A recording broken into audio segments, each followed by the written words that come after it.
A mesoscale convective vortex over central Nebraska is holding the morning storm cluster together as it tracks east.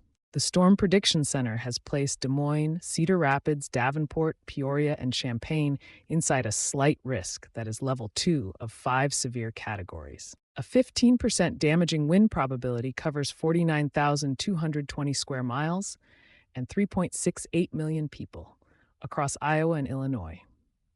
A 2% tornado probability stretches from eastern Iowa all the way east to Indianapolis, touching every slight risk city plus Springfield. 3.68 million people are sitting inside that 15% damaging wind zone today. Know your risk level before storms arrive. A slight risk still means damaging winds are possible. Sign up for email and text alerts at ialert.com. Link in bio.